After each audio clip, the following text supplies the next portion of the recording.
कुंभ मेले का हवस भरा एक ऐसा राज जिसने पूरे साधु समाज को हिला दिया था। कहानी शुरू होती है कुंभ मेले में, जहां लाखों श्रद्धालु गंगा में डुबकी लगाने आए थे।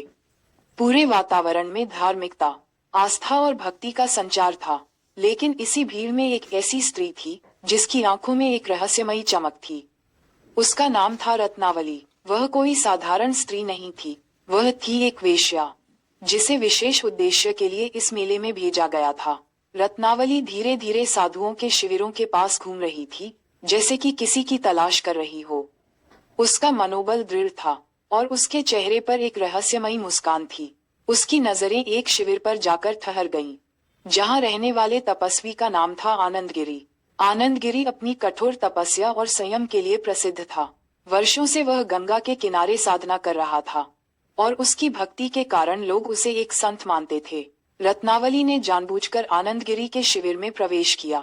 उसकी चाल में ऐसा आकर्षण था कि कोई भी व्यक्ति उसकी ओर देखे बिना नहीं रह सकता था। आनंदगिरी ने उसे देखकर पूछा, देवी, आप कौन हैं और यहाँ कैसे आए हैं? रत्नावली ने अपने शब्दों में ऐसी करुणा भर ली कि किसी को भी दया आ जाए। उसने कहा, महाराज, मैं एक पापी स्त्री हूँ। संसार ने मुझे अपवित्र कर दिया है। अब मैं अपनी आत्मा की शुद्धि चाहती हूँ। मुझे शरण दें, अन्यथा मैं कहीं की भी नहीं रहूंगी। आनंदगिरी अपने आदर्शों के कारण उसे मना नहीं कर सके। उन्होंने उसे अपने शिविर में रहने दिया, लेकिन गहरे में उन्हें यह एहसास नहीं था कि यह स्त्री कोई साधारण नहीं, बल्कि एक गहरी साजिश का हिस्सा है। रत्नावली ने धीरे धीरे अपने आकर्षण से आनंदगिरी को घेरना शुरू किया। उसके पास कुछ ऐसी रहस्यमयी दवाएं थीं, जिनके प्रभाव से आनंदगिरी के मन में एक अजीब सा परिवर्तन आने लगा। उनकी दृढ़ तपस्या धीमी पड़ने लगी और वे धीरे धीरे रत्नावली की ओर आकर्षित होने लगे। साधु समाज में ये चर्चा फैलने लगी कि आनंदगिरी में कुछ परिवर्तन आ रहा है, लेकिन किसी को ये समझ नहीं आ रहा था कि यह परिवर्तन क्यों हो रहा है। रात के अंधेरे में जब पूरा मेला अपने शिखर पर था, तभी एक रहस्यमयी घटना घटी।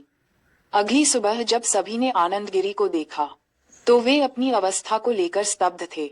उनके चेहरे पर ग्लानि और पछतावे की लकीरें साफ नजर आ रही थीं। वे पूरे साधु समाज के सामने आए और बोले, मैंने अपनी साधना और संयम को खो दिया है। मैं अब साधु होने के योग्य नहीं हूँ। ये सुनते ही पूरा साधु समाज हिल गया। लोग इस घटना का रहस्य समझने लगे। तभी पता चला कि रत्नावली कोई साधारण स्त्री नहीं थी, बल्कि वह उस राजा की गुप्तचर थी जो साधुओं के खिलाफ एक गहरी साजिश रच रहा था। ये सुनकर सभी लोग स्तब्ध रह गए।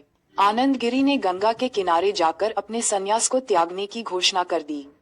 उन्होंने कहा, जो व्यक्ति अपने मन को वश में नहीं रख सकता, वह समाज को दिशा नहीं दे सकता। मैं अब साधु समाज में रहने योग्य नहीं हूँ। ये कहकर उन्होंने गंगा के निर्मल जल में डुबकी लगाई और कहीं अंतर्ध्यान हो गए। ये घटना पूरे कुंभ मेले में फैल गई। लोग सोचने लगे कि क्या यह मेला वाकई पवित्रता का प्रतीक है, या ये भी मानव भावनाओं और साजिशों का एक खेल है? आपकी क्या राय है? क्या कुंभ मेला आस्था का प्रतीक है या ये सिर्फ एक बाहरी दिखावा? ये कहानी हमें क्या सिखाती है?